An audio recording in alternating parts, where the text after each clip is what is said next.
Welcome to Between the Shadows. This is Kristen. This is Kara. Thank you so much for joining us for this very special Halloween episode. We have a very special episode to share with you all tonight. We are graced by the presence of our very first guest on this show. Joining us tonight is 2018 Rondo recipient for Best Writer, the author of The Dark Shadows Daybook, the man who single-handedly watched our favorite series in 45 days, the awesome, the talented, the one and only Patrick McCray. Thank you so much for joining us. Welcome. Welcome. Best show ever on a show. I'm a and it is such an honor. We're so honored to have you. All right. Patrick, talk to us. What got you into Dark Shadows? It was some neighbor friends. I was hanging out. We were watching Kelly shows late at night. 1981, and Dark coming on the local TV station. And in syndication, and you'll want to watch. I said, oh, great. And then they said it's a soap opera, and I, I'm like 11 soap opera for, and Jackson. Well, so I was all for that one. So 1,000 or more episodes. Right. And so I tuned in, and it would be as an 11-year-old with that episode. I guess I was bored out of my mind. What am I doing watching this? And they all looked alike. I couldn't tell that, even though there was blonde, they all seemed alike. And Burke and Joe, I don't know. The Irish guy. Hope I don't have to see any more of this Willie Loomis. Yeah. But the hand came out, and it was an image that was almost Jungian in its red, like an image but I had never known it. And it's a testament to the weirdness of Dark Shadows. Back on it. It was only 10 years after the show. And, now at the age of 51, isn't that much. And culturally, it's not that much. But Dark Shadows have disappeared. As a monster kid, even becoming aware of monsters, just 4 or 5 years after Dark Shadows went off the air, I had never heard the words. I was pretty media savvy. I had never heard the words Dark Shadows. It was really one of those new things in a world that didn't have new things. Even in little horror movie books written for kids, histories of horror movies and such, there was nothing on Dark Shadows. And so it just like the George Lazenby Bond movie feels for me a little more real, because I'm not watching a celebrity I already know is James Bond. I'm just watching James Bond. This was all real. Unlike most 11-year-olds, I didn't have a big fascination with Joan Bennett. And so she was new. And the whole thing was very, very, very different. And there was just enough of that vampire that kept you watching, because, shortly after some of the early Barnabas episodes, there's no Barnabas for a while, and he's hanging out of the blue whale. And Joe comes in and says some creepy stuff about some calves. That was interesting. That got me. But it just enough that I kept coming back. And the great thing is, WABE was airing it at about 4:30. So I didn't necessarily run home from school, Jim Beard, for whom I couldn't contribute enough. But I did run home from school to watch it. And we had it, and I was fascinated. And right around that time, Fangoria did a marvelous article with some noted inaccuracies, but because it's hard to research. They did a marvelous article on Dark Shadows that gave me the whole scope of the series and talked about the Leviathans and everything else. And it confirmed a suspicion I had that the romance of the show created. And one of the things I really liked when Barnabas came on, there had been references, prior to Barnabas coming on, to the Collins past. All, changed. We built this in 1942 with, or whatever. That they hadn't settled on the chronology yet. But when Barnabas came on, I just really got steeped in the reality that with that Fangoria article too, that this is a vast story and I'm seeing just a little bit of it. But I bought it. I really bought that there was a mythology there to discern and invest in. Yeah. And it reminded me, the best analogy I can make was like visiting a Civil War battlefield, where even though it's calm now, there are these, monuments to these generals and these references to the bloodshed and everything else that went on. And you can just sort of feel in coming out of the soil that there was something there. And Dark Shadows had the same quality. And so talk about something that enthuses you to keep watching and to really invest in it. And that seeing the complete mythology drove me for years. So that ended when the first syndication package ends, which I think it's after Maggie gets away from Barnabas, and then it stopped, and I felt robbed. I felt really deprived, and it went out of my mind. And then about 2 or 3 years later, which in kid years is endless because you really are a different person. I was nearly in high school, and the local PBS station brought it on.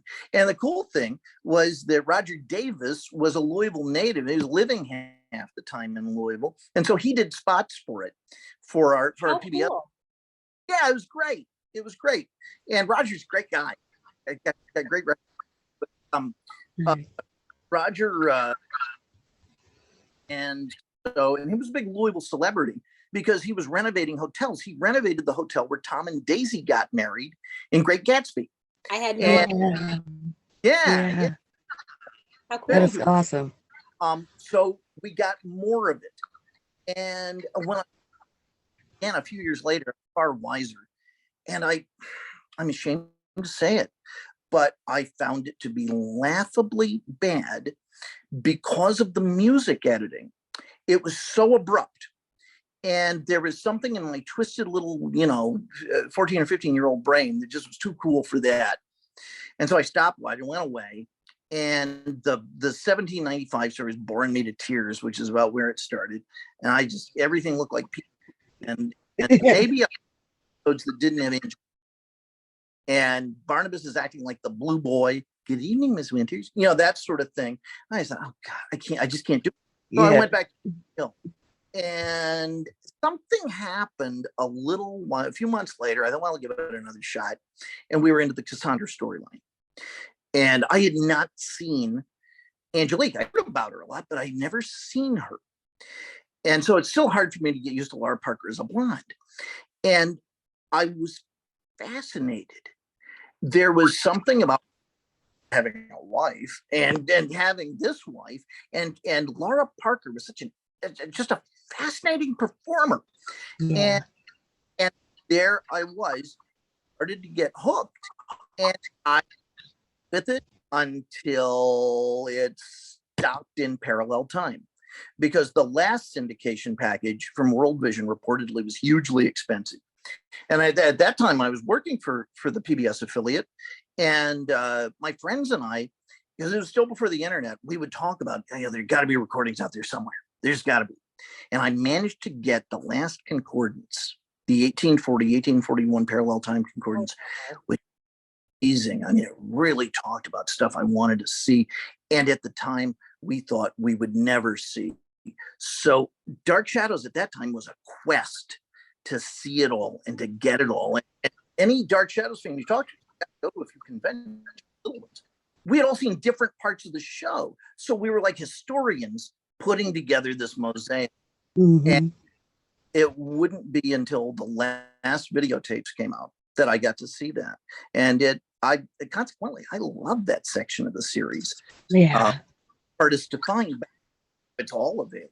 So that's a very long answer to a very I will take the long answer. That's great. I love it. We were just kids. We're, I wouldn't say we're second gen. We're probably third gen, to watch this. I mean, we're both in our 30s, and this was just, something that we had, our dad was one of those kids who ran home from school, and we, he started watching it, when Dark Shadows has always been there for us, as long as we can remember. And and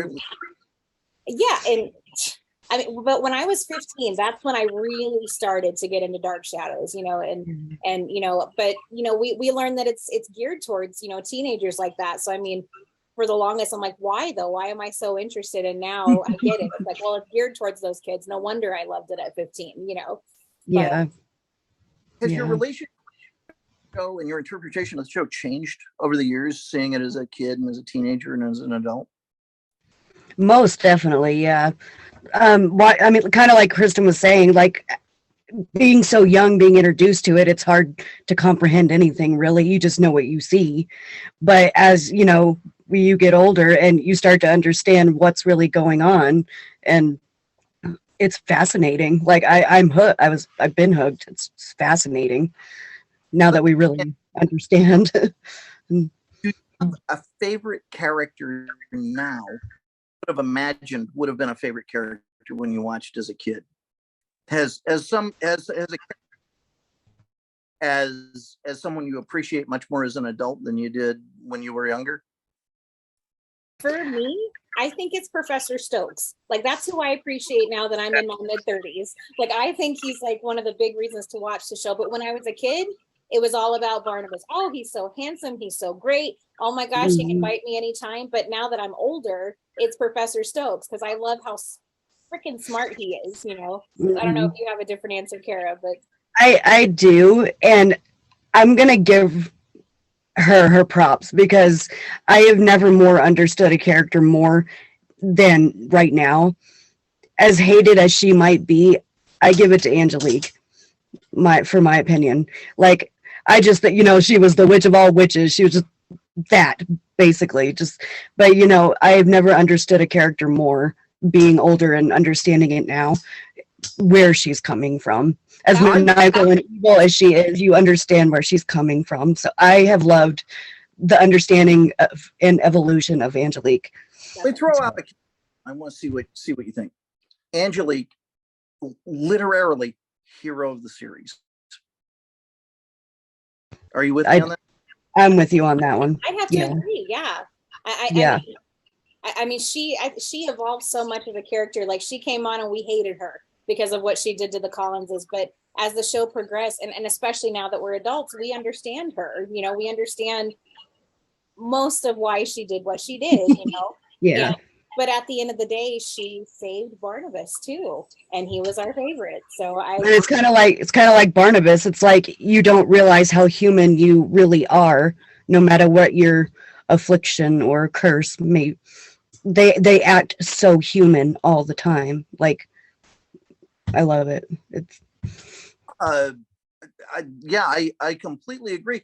And when you watch the whole series, she stops being this one character in 1795, I think, because now you've seen her in over centuries come and go. She's gone back and forth to hell, and like Angelique and like Barnabas, it's almost like you're watching Greek gods, and you don't apply the same standards of morality that you apply to other people. And partly because they can't afford to have the same standards of morality, because we're all short. It's like they are characters in a play, and that play is going to be a long one. And this is just an extra who's come through. They can't, until the end, appreciate the finite, the passionately finite nature of human life. We in the fact that they have had to divorce themselves from normal attachments and normal relationships, and in their attitude, they're never going to die, probably for the worse. But humans are short timers. They're all going to die sometime. They might as well die in the service of this. Definitely. Yeah. Now that's nothing compared to them. Agreed. Agreed. I love it. That's a great answer and great introduction to this episode. I agree. Talking about Angelique, because she's a large part of the Stream Curse. But before we get there, I have to ask, I know everybody asked you this, Patrick, but what led to the Daybook? What led to that? I had been doing stuff for Wallace for a while, and it that guy, what a genius. What a genius. No matter what I write, no matter how good it is, no matter what insight I have, that guy has forgotten more about writing and about Dark Shadows than I'll ever know. And he is responsible for any skill I have at putting things together. You can blame him. I've been working for a while. I was looking for a new kind of thing. And I had always wanted to do an episode guide. And I know we've had episode guides before, but the one that accompanied the big coffin box that was in the 25th anniversary book and all that. Yeah. But every episode only got about a sentence. And then you got stuff like the concordances, or there's a man named Nicholas Mooneyhan who did online, I think it's still amazingly in-depth episode guide. But one episode is like reading a Michener novel. They were really long entries. Yeah. Definitely. But if you want to know everything about a single episode, but I grew up in the 80s, and we, thanks to a guy named Mark Scott Zicree and his Twilight Zone companion, we entered into a real golden age of episode guides. And because nostalgia was big, kids who'd grown up in the 50s and 60s were now adults, but not cool. It was before Nick at Night, but that culture was beginning to gain steam. And so we had all over the place. And every episode of these shows would get about a 1-paragraph summary.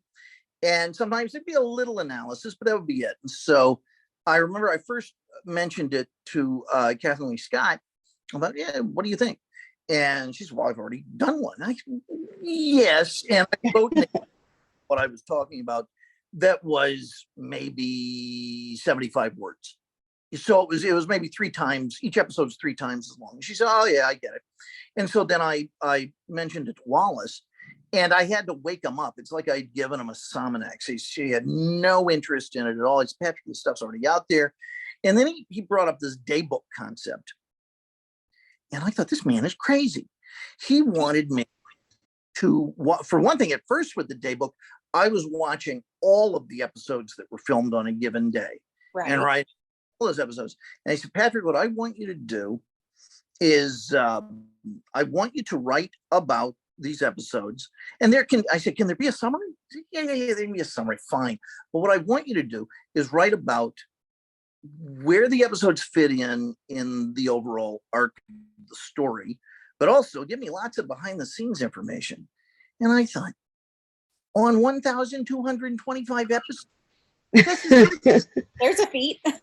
I can't do that. And in fact, but I started writing. Everybody cracks on the internet for being this place where people give away talent and where they do stuff for free. And it's true. And to old school writers who actually have talent and earn things, it's front because it changes. But the fact, because it's free and because it wasn't listening, and because Wallace has he both does not suffer fools gladly, and he has the patience of a glacier. And but I had the luxury of taking about a year and a half to make mistakes and to not know what I was doing and to write fatuous little things that I could, rip off in 45 minutes or less, as opposed to 4 hours, which what into as a writing project. But I had the luxury to find it.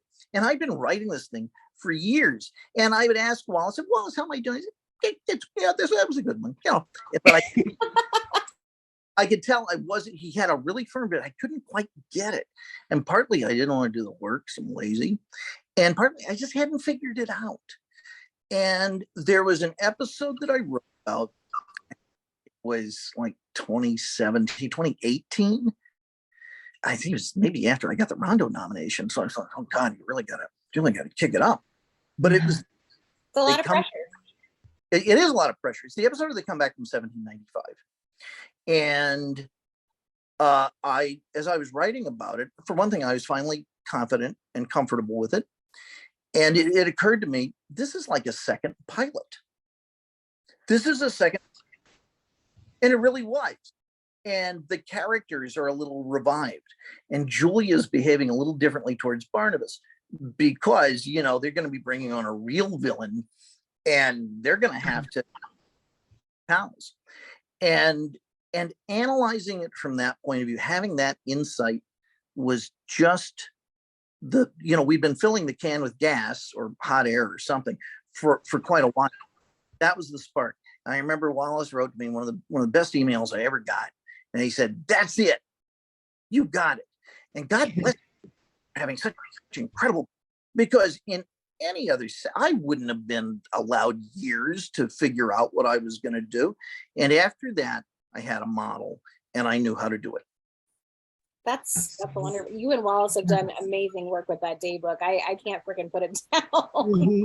So I know I speak. Dark Shadows Dictionary.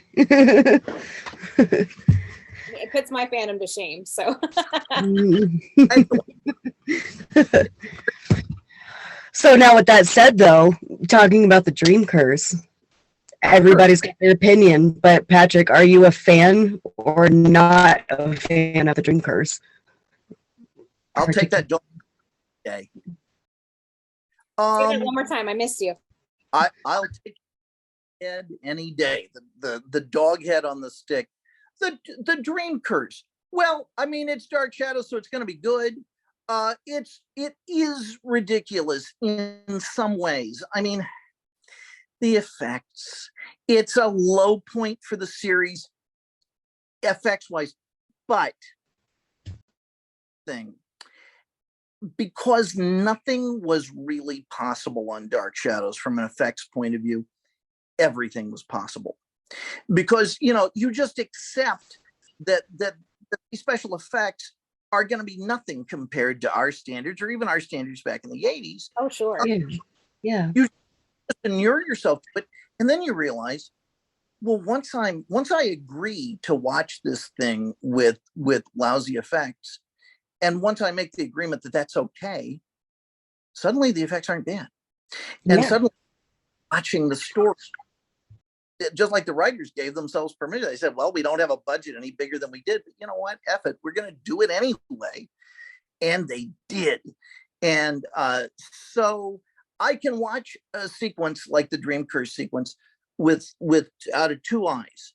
And out of one eye, it is just laughably goofy. And the actors seem like on Dark Shadows who are looking embarrassed, all kind of looking, walking through this thing. And then at the same time, I can put that aside and I can see it as a reader almost, and I can feel the way you're supposed to feel. I can feel the way the characters feel. And I'm seeing it with a lot of my imagination plugging things. Dark Shadows is almost like a radio show with visuals. Yeah. Definitely. And I heard resident of Collinwood, Joel Sains. I know you've been on there a few times. I've heard Joel say that, us as fans, we can kind of look past the cheesy effects and get the story and get what's really important. So I feel the same way about the Dream Curse. I personally love it. I know that there's cheesy effects, and I know that, but as far as like the story goes, it is like radio, but with visual effects. I agree. Probably one of my favorite Dark Shadows moments ever, and you're gonna like this a lot. It's when Professor Stokes goes in and opens up a can of whoop ass. Yes. Oh my gosh, yes. Dark Shadows. I really mean this. I never joke about my work, 007. That's one of the best moments in television. I love he is so arrogant because he's real. And you know what? Andy and Nicholas Blair are the only characters who are more arrogant. So it's kind of nice for us. Oh yeah. The SOB. Yeah. I agree 100%. And that was actually on my list of questions to ask you, was how you felt about Stokes just completely involving himself in a dream curse that was never meant for him. You know, that was totally on my list of questions. So Yeah. But you going back real quick when you were like, it's kind of like watching radio with visuals. It kind of reminds me, Catherine Lee Scott was saying in one of the interviews on the end of the discs, where you know, when they reuse the actors for different characters, and they were like, they'll never go for it. That's so corny. She's like, they'll go with it. They'll follow along. They'll come with us. And that reminds me of like kind of like the Dream Curse, as well as the effects weren't so great and this and that, but it's easy to look past if you just go with them. And it's so great. This leads to the writing that's episode. That's he even calls the poetry bad, I think, that he has to listen to. The thing that I love, I forgive me, I got to talk about the Stokes episode some more. The thing I really love is that the occult is such a condescending bully, especially with Angelique and, you know, early Angelique and Nicholas Blair. She's strangling little soldiers, and she's just lording her ability or demoning her ability over everyone. The victim, figure out what to do, and you know, here he comes walking down the street, and more Monkeys lyrics. That guy just goes in, a human, and hands her ass, and I couldn't love it more. Yeah, and because he's kind of like, you know, you think he's sort of boom, boom, boom, boom, boom, because a guy like that on television now would only be cast as a doofy, you know, as just a like a Ben Stokes. Yeah. And there, you know, past the cheese and sherry, this guy's, you know, on a 5-year mission to kick ass. Yeah, and I love it. Oh yeah. I love that you say that, because Professor Stokes, like I said, he is a badass. He is one of my he is my favorite on the show. And I love his wit. I love this showdown between him and Angelique. And he's not afraid. He doesn't fall to her tricks. He doesn't even look into her eyes. You know, he's like, I'm waiting for you. Where are you? You know, I love it so much. Why would her the pleasure of gazing into his gorgeous peepers? I love it. I love it. Love it. The great thing about it is that as you get, Stokes gets skinnier and skinnier. Yeah. Yes, he does. He does.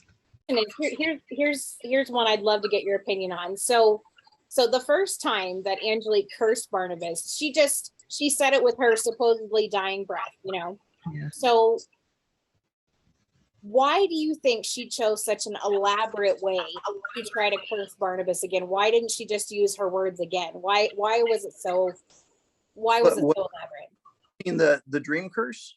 Yes, the dream curse. Why did she use the dream curse?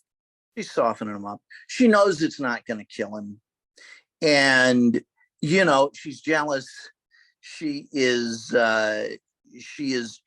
there to test his mettle, to punish him for not being into her, but not kill him because she doesn't want to kill him. She loves him. And, okay. And she has given him this amazing gift. And I think she's given him this gift so that he can be her companion. It's another way for someone to be immortal.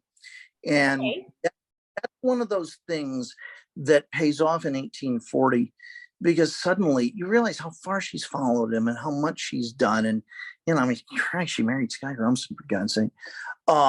And she's done all of this, and that makes the size of her sacrifice, just by giving him his humanity back, just by doing that, she has respected his autonomy and she's let go of him.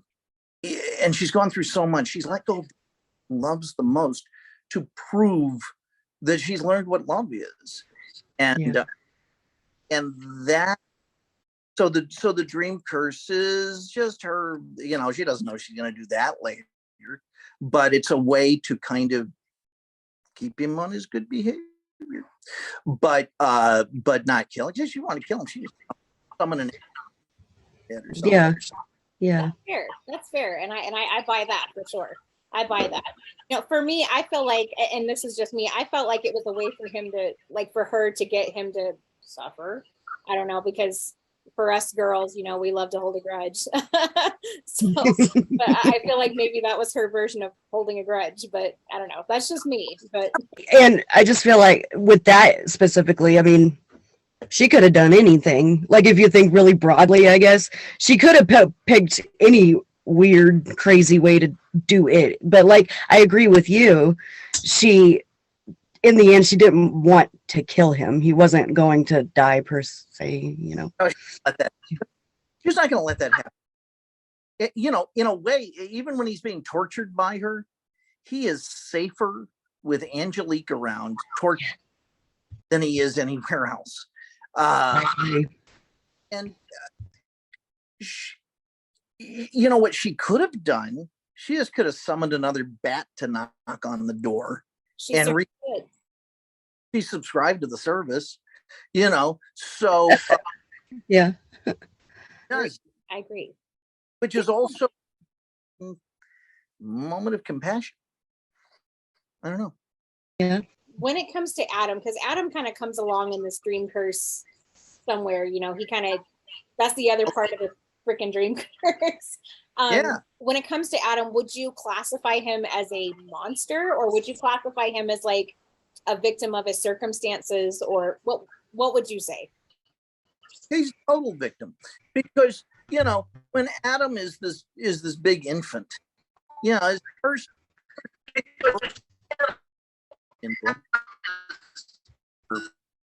shots or blood tests or something like that, it's really bad.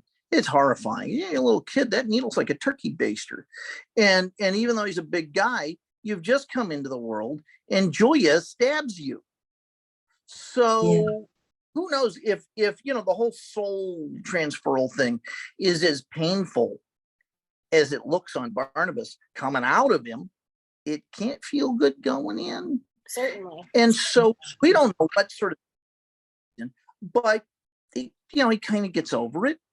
And imagine an infant with all of an infant's anxieties and fears, but having, you know, the strength of Dick Butkus.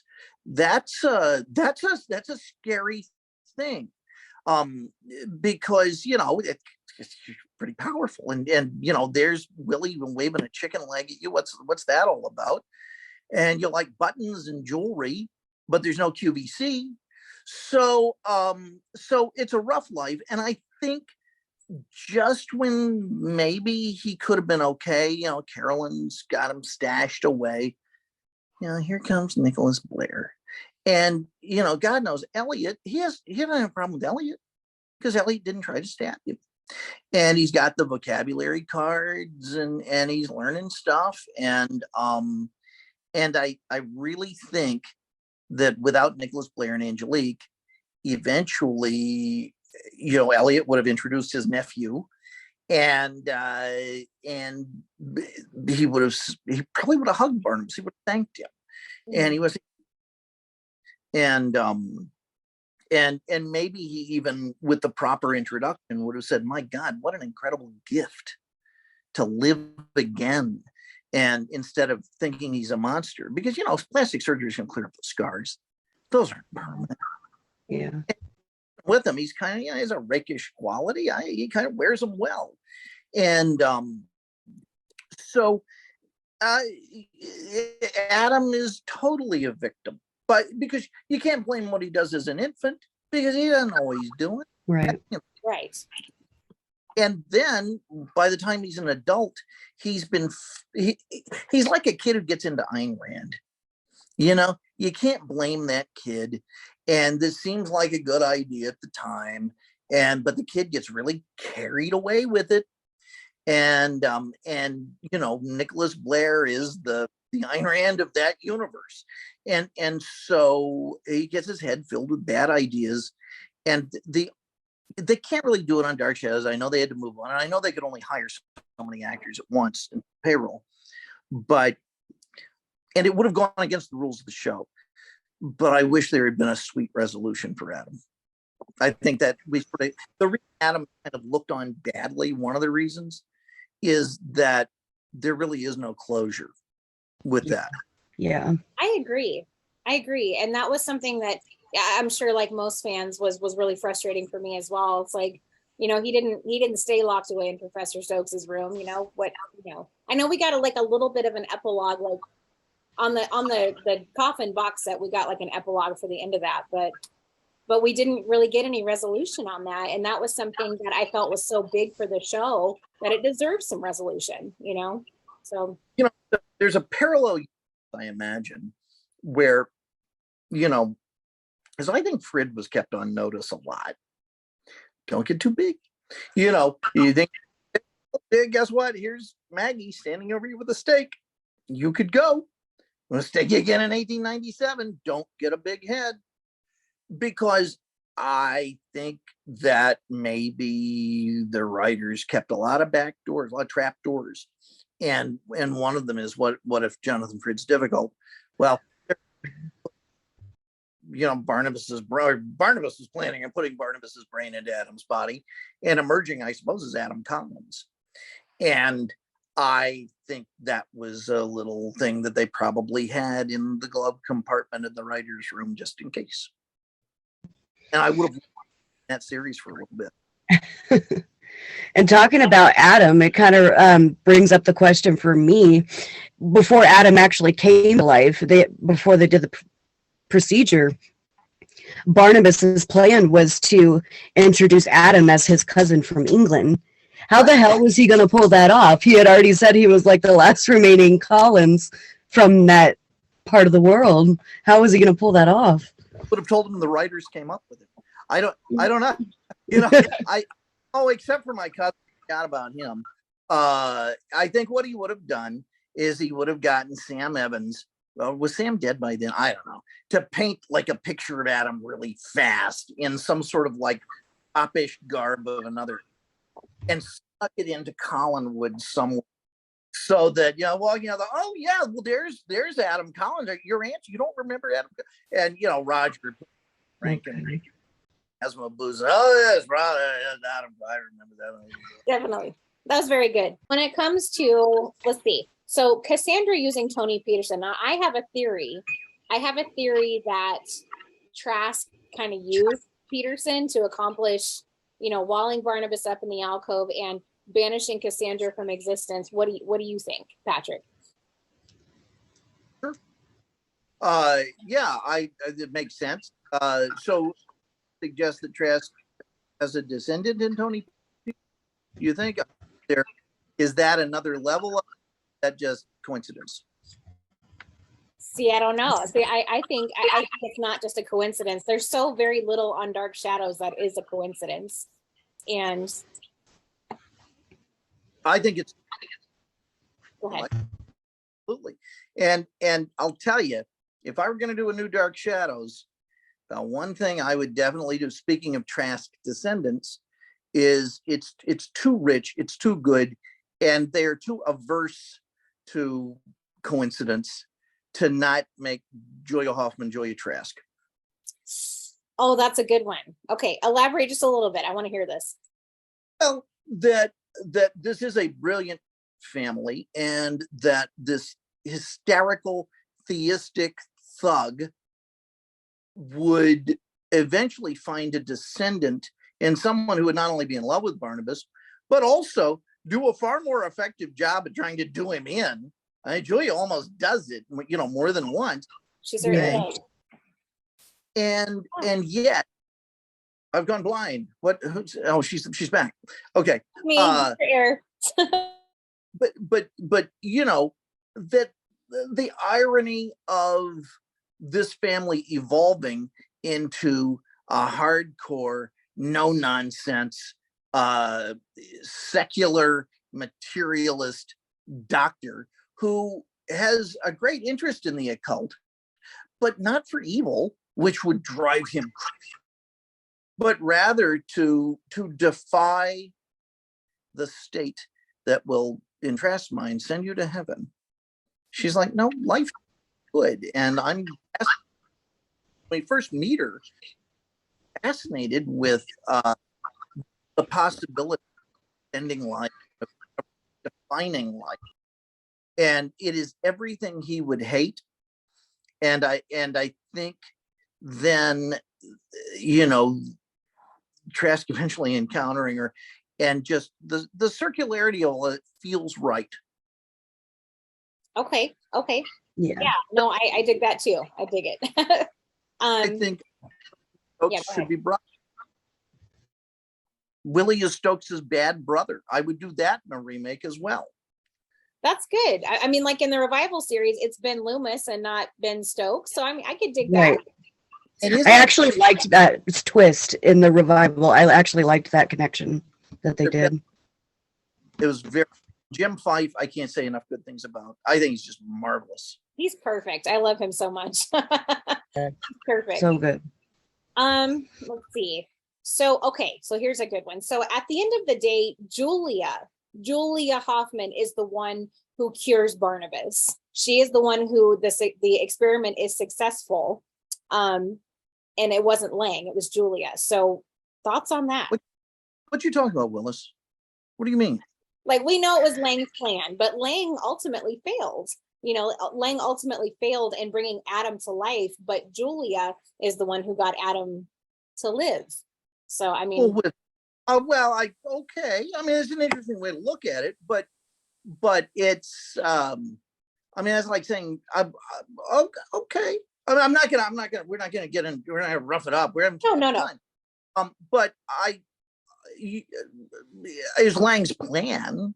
Definitely. And yeah, I mean, Neil Armstrong didn't invent the rocket. I mean, he got to the moon. I want to give things. For me, there is a literary irony, and there's a lot of weird gender stuff that's interesting about the fact that Julia could not quite hit the mark without either Lang or Angelique. Very true. Both Lang and Angelique, and follow me on this, are very masculine characters. And what I mean by Angelique's thinking is, I'm not saying, no, not at all. But I think Julia's roundedness, humanity, sort of keeps her from considering whatever weird things that these two ruthless characters, because here's the thing, the movie The Fly talks a lot about insect thinking and insect culture starts to talk about, and that's very masculine, not in a good way. And men are very hierarchical thinkers, only concerned with sort of this king of the mountain mentality, which Lang has, I think, from a professional point of view and from his God complex. And Angelique has, because she's got to be, not only does she have to be the queen bee, she has to burn down the hive. Yeah. I think that kind of perverse ruthlessness is what gives them the ability to do that. That something is stopping Julia. It could just be that not everyone can be an insane genius, because Angelique is kind of mad. I think you could say it doesn't make her a terrible person, but she lives in extremity, and is he's nuts, so yeah, I see that happening. I see the one of the great tragedies of the show being that ultimately, no, Julia can't cure him chemically. The way Julia cures him is as an example. It's Julia's humanity that cures the real Barnabas, the part of Barnabas that's so wounded after 1795 and all of the loss and this weird realpolitik phase that he goes through when he comes back. He's in the 1960s, and I don't know if Barnabas thinks he's hallucinating or if he's just completely said, to hell with it. Everything I love is dead. Slash and burn. I'm in a new era, and there's Barnabas' girlfriend. who cares anymore? What is my mother going to judge me? I had to watch her die. Is my father going to judge? No, he's dead. Ben Stokes is dead. He's not there to lecture me. Yeah. Through it. Exactly. And Julia comes along and she tries to kill him, but he sees Julia change. And if Julia can regain her humanity, and not humanity of the cells, but humanity of right in here, then he can too. So I know that's kind of a goofy, Hallmark, wishy-washy answer, but I really sincerely, that's how she cures him. I agree with that, and I've never thought about that until you said it. But I love that answer. That's great. So kind of on the subject of Julia, though, real quick. It's funny because yes, I agree, and that's great. But as throughout the whole show, basically, it's like to a point how much Julia and how far she goes for Barnabas. It's almost I get the feeling almost that she's willing to go there herself. Like she's almost curious and kind of wants to know what it's like to be Barnabas, you know? Well, think about, when she gets to 18, she realizes she's invulnerable because her body is, so somebody tries to shoot her and she's like, yeah, you're going to do better than that. Right. And, yeah. And as scared as she says she is, the thrill of the quest in 1840, where she becomes the hero of the show. Yeah. The show. And you can tell she kind of likes it. The whole thing with Gerard thinks he has her with the earring and so on. And she just ruins his day. Yeah. And she's yes. Maybe the show's built for her. And the cool part about Julia and the learning experience of Julia is how even if you're deeply in love with someone, loving someone and liking them is not the same thing. Sure. And she realizes she's a very mature, emotionally mature character. And no, she stops loving Barnabas at a certain point because it's not getting her anywhere. And she's also seen Elliot Stokes. But beyond that, it's not going to get her anywhere. But you know what? She likes him. She falls in like with him. And that's a deeper relationship. And she'll put up with much. She likes the guy. Despite and like is something Barnabas hasn't had since Jeremiah got turned, which is one of the. He hasn't had anyone. Ben Stokes liked him, but Ben Stokes was also afraid of him, and so that and Ben Stokes was also an indentured servant, so that there was always another layer to their existence, kind of like with Willie Loomis, and yet with Julia, he has someone who just does these things not because of social class or anything like that, but because she likes him. I agree. Yeah. I mean, there's always that elephant in the room with Julia. It's like it's gone, but past the schoolgirl. I like him, and now it's to the point where she would do anything for him. There's that very tight relationship. And I feel like in the course of this dream curse and in the course of, Dr. Lang creating Adam and Julia being against it. Well, now all of a sudden I'm for it, and if it's going to happen, then I'm going to have a hand in it too. So I feel like every choice that she made, at least during the dream curse and during the creation of Adam, during the creation of Eve too, I feel it was with Barnabas in mind, Yeah, absolutely. Yeah. If it's I'm going to be here for it and maybe try and stop it because he's just going to keep, he said, I got the notebook. He's just going to keep going. Exactly. Related to this, his favorite Julia Hoffman moment that I just love. It's a moment where Grayson Hall doesn't say anything. But it's where they've chronoported from 1970 parallel time to 1995, and Barnabas says something unbelievably crappy and myopic about, I've lost someone yet again, someone who will never know. Yes, and go on. Exactly analogous to what Julia goes through, and she has this pained, wry smile that nevertheless has this sympathy to it. And it's I know exactly what you're going through and you put me through it, but I still love Yeah, and she just feels sorry, like a big sister. She just feels sorry for him, and yet there's self-recognition. And when people want to, I don't know what sort of language you use on this show, but when people want to talk crap about Grayson Hall, I want to show them. I really do. Did you mute yourself on purpose? Yes. Yes, I love it. But I agree. I absolutely agree. Yeah. I'm going to second that for sure.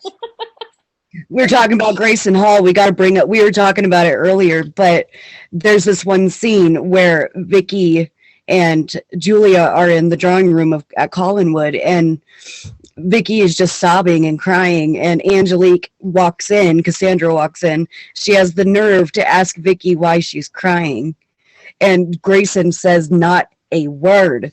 She just gets up off the couch and she bitch slaps that girl across the face. And then she was like, "You'll pay for that." And she still didn't say a word to her, stuck her nose in the air and walked out the house. With her head high. Like, I love it. I had to rewind that so many times. So good. Oh, I loved it. Oh, that moment. And it's perfect. It's right up there with her lighting the cigarette on the candle. Yes. And it right, hit her with the flowers at that one point. I've said it again and again. In the most sophisticated human sense, Dark Shadows is as much a sitcom as it is anything else, but a very relatable sitcom. Yeah. So yeah. relatable. Yeah. Like so many. I kind of have to bring up. Oh, sorry. Go ahead. You go ahead. No. I'm just ranting. You go for it.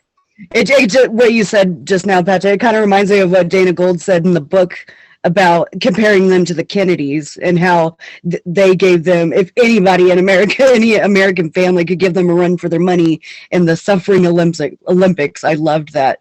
It would be the Collinses. Like, it was the perfect analogy. That was perfect. Okay, so going back to Professor Stokes, because he's my favorite and I'm going to talk about him all night. But he told Julia this very elaborate explanation of like who was having the dream curse, and Barnabas was going through a difficult time when the people close to him was having the dream, and when he wasn't going through a difficult time, people who were, I think Stokes said, like comparative strangers were having the dream. And I don't know how he gleaned all of that from just having conversations with people, but he gave a very, very elaborate, detailed, explanation on that. So thoughts on that? My assumption about Elliot Stokes, he's a pretty well-versed occultist. And so, my assumption about him, whatever he uses, is he is accessing all kinds of information. I suspect he's got an amulet or something that allows him to be vaguely telepathic. Sure. But just as, and who knows what, it's like in Superman, the movie, yes, Lois, I like pink very much. Who knows what Elliot Stokes is actually seeing? I know that his masculinity is just as testosterone sets off the smoke alarms in Collinwood whenever he enters. Certainly. Yeah. And yet Elliot gets three comeuppances in the series. One of them, one of them I just forgot, but one of them when he can't exercise Quentin, and he is that, and then it didn't work, and that's wow. Talk about a way to build Quentin up. Normally, you build up a hero by having them face an incredible villain. In this case, you build up a villain by having him face an incredible hero and defeat him. And that's a moment that just scares the hell out of me. Sure. What Quentin is capable of. That moment, it becomes a Marvel comic, and one of the cosmic ones. Quentin is so... They've spent a year building up Elliot Stokes as the ultimate. So that's good. He also gets his comeuppance, when we see him in 1995, and what just broke him. And then my third and favorite comeuppance, but it's more Sam Hall probably having won a bet on Grayson, is when he winds up in 1840 and he asks, "So what's going on here?" And Grayson, yes, yeah, dialogue. Yeah. My favorite, That's I think, comeuppance with Stokes, or one of my most memorable anyway, is when he's trying to exorcise Gerard from the house. And this is like one of the only moments where I see Stokes actually have fear in his eyes. And, he's locked in the room and Gerard set the thing on fire. And you just see, just for a moment, Stokes has this almost worried look on his face, but he's not panicking. He's not crying for help, but he's like, it almost killed me. Yeah. How would Stokes have dealt with Patofi? Oh my God. That's a good one. I never. I shudder to think how he would have dealt with Patofi. That would have been quite a showdown. I would have loved to have seen that. Whoever got a hold of that hand first, I guess. Yeah. I think that hand's still out there somewhere, honestly. Absolutely. So do I. So, It's still out there somewhere. Wrote a role-playing game in the Fiasco universe, which is a great game. And it's all one-shots. And there's a heavy 1897 possibility in it. And one of the characters that you get to play is the hand. Not Count Patofi. You get to play the hand. that's And awesome. Awesome. I played the hand. And Yeah. The last shot of the episode is Angelique in bed with a cigarette and just the hand next to her on a pillow with a cigarette between its fingers. Oh my gosh. That's awesome. That's awesome. Where is this? Where can I find it? No, if you look up fiascoplaytest.com, it's there, and I think you can still get it through on Collinsport Historical Society. I think there's a link. Okay. It's a really, and you can do it as a one shot in an evening. All you need is 2 friends. Oh, hey, there we go. Friends. All right, I think that's all of my good questions for tonight. What about you, Kara? I kind of think we covered what we wanted to cover at the very least. I mean, we could go on all night, but Anything else you want to add for this Dream Curse Dark Shadow segment? I never thought I'd be talking about Say that one more time because I didn't hear you. talking about the Dream Curse. It's fun. It's an interesting part of the series. yeah. I agree. That's Okay, fun. I have one more request before we go. I'm going to close us out, and but I would love for you to finish this off. Once I close this out, I would love for you to finish this off by saying the Dream Curse riddle. Would you do it? Oh, You know it off the top of your head? sight, sound, and faceless terror through corridors of trial and error. Ahead, of blazing light does burn, and one door leads to the door to return. One path leads to the door. Return. Yes. Okay. I love it. Oh, Patrick, thank you so much for joining us. This has been a blast, even with all the technical issues. I've enjoyed it. Thank you. Yeah. Thank you very much. Thank you. Have a great night. Yes, you too. And remember to keep it between us and the shadows. Good night. Good night.